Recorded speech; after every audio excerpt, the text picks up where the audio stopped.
आप सब बच्चों को एक सूचना बताया जा रहा है और आज 23 मार्च है ना। तो भारत सरकार का तुगलकी फरमान जारी हुआ है कि आप सब बच्चों का विद्यालय फिर बंद किया जा रहा है क्योंकि कोरोना बढ़ रहा है। शांत रहिए कि आपका विद्यालय आज से 31 मार्च तक विद्यालय बंद रहेगा, ठीक है।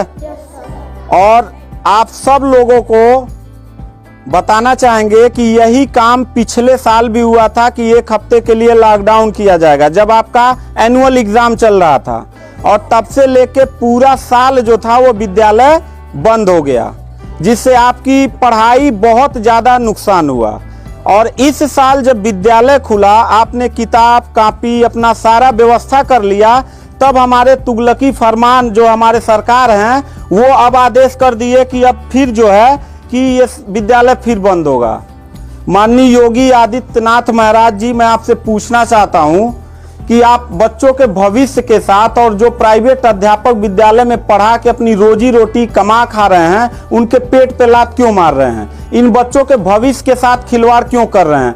ठीक है, कोरोना अगर बढ़ रहा है, विद्यालय बंद था, पूरे साल में किसी एक अध्यापक ने, किसी एक प्रबंधक ने कभी भी विद्यालय खोलने के लिए कोई धरना प्रदर्शन नहीं किया और हम लोगों ने पूरा सपोर्ट किया। लेकिन बीच में अगर कोरोना फैल रहा है तो मैं आपसे पूछना चाहूंगा कि जब गोरखपुर महोत्सव आप करा रहे थे तब कोरोना फैल नहीं रहा था।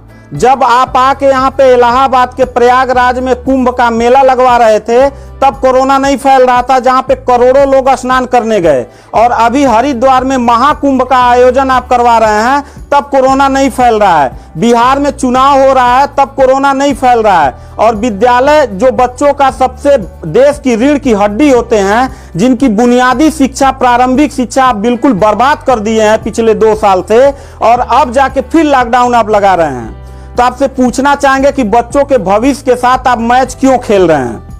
ये जितने भी बच्चे हैं, अगर 1 मार्च आप 1 अप्रैल बोले हैं, 1 अप्रैल तक अगर विद्यालय नहीं खुला तो इन सारे बच्चों को लेके मैं रोड पे बैठ जाऊंगा। ये मैं आपको खुला चैलेंज कर रहा हूं, क्योंकि बात सिर्फ मेरे तक का नहीं है, इन सारे बच्चों का भविष्य है और इन सारे बच्चों का भविष्य आप लोग अंधकार में डाल रहे हैं। आप लोग खुद नहीं चाहते हैं कि देश का बच्चा पढ़े, पढ़ के कुछ लायक बने।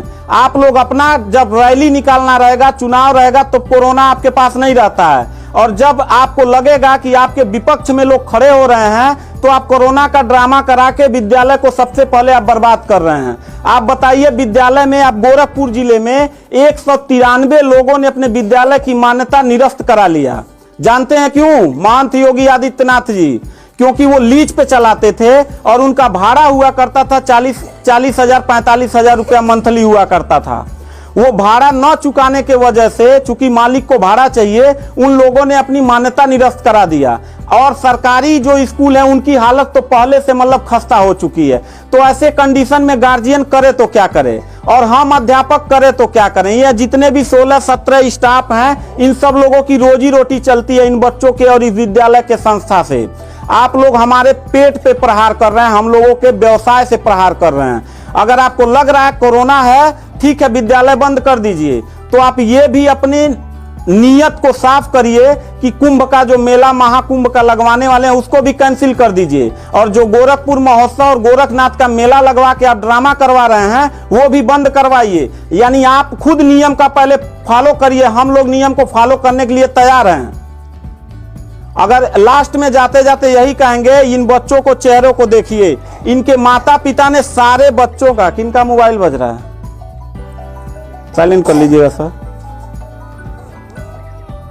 इन सब बच्चों के माता पिता ने, बच्चों कितने लोगों ने आप किताब कॉपी अपना सारा कंप्लीट कर लिए हो? पता है, एक एक बच्चों की किताब कॉपी 2-2 हजार रुपए की आती है। आप फिर लॉकडाउन लगा दिए, इनकी पूरी पढ़ाई बर्बाद हो गई। अब यानी आपने 1 हफ्ते का लगाया है, आपकी नीयत पे तो मुझे 100% विश्वास है ही नहीं है कि आप करोगे क्या। आप पूरे साल पढ़ाई बर्बाद करोगे। हाथ नीचे करिए। अब ये बच्चे करेंगे क्या? किताब लेकिन इनके गार्जियन करेंगे क्या? हम लोगों ने पूरा कोऑपरेट किया सरकार को। जितना दिन लॉकडाउन लगा था उतना दिन का मैंने पूरे सभी विद्यालय के लोगों ने शुल्क माफ कर दिया, क्योंकि गार्जियन के ऊपर कोई लोड न पड़े। हम लोगों ने टीचरों को पेमेंट नहीं किया, क्योंकि हम लोगों ने जब फीस नहीं लिया तो पेमेंट कहां से करें।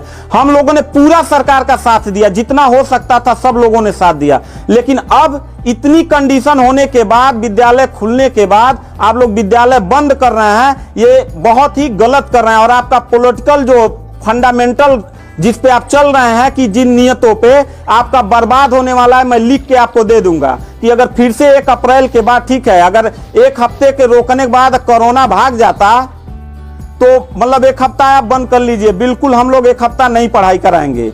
लेकिन अगर फिर साल भर का ड्रामा आपने किया तो निश्चित तौर पे याद रखिएगा कि तानाशाही उतना ही अच्छा लगता है जितना तानाशाह के अंत होने का समय ज्यादा दूर हो, और आपका समय बिल्कुल नजदीक आ गया है। तो मैं उम्मीद करता हूं कि आप ये काम बिल्कुल मत करिएगा। 1 अप्रैल के बाद अगर विद्यालय फिर से आप बढ़ाएंगे तो इन सब चेहरों को देख लीजिए, और इनके गार्जियन को लेके, अपने पूरे स्टाफ को लेके, जिले से लेके मैं प्रदेश लेवल तक धरने पे बैठूंगा, इस बात को याद रखिएगा। क्योंकि सवाल यहाँ सिर्फ मेरे रोजगार का नहीं है, मेरे जितने सहपाठी और जितने मेरे कर्मचारी लोग हैं और इन बच्चों के पढ़ाई का भविष्य का सवाल है। तो मैं इन बच्चों को लेकर धरने पे बैठ जाऊंगा, और जरूरत पड़ा तो असंवैधानिक भी हो जाऊंगा। इसी के साथ मैं सरकार से रिक्वेस्ट करूंगा कि अगर 1 हफ्ता में बंद करने से कोरोना भाग जाता है तो हम सब लोग आपके साथ हैं। अगर नहीं भागता है तो 1 अप्रैल से छोड़ दीजिए। हम लोगों को कोरोना होगा, मरेंगे, क्या करेंगे वो हम लोगों की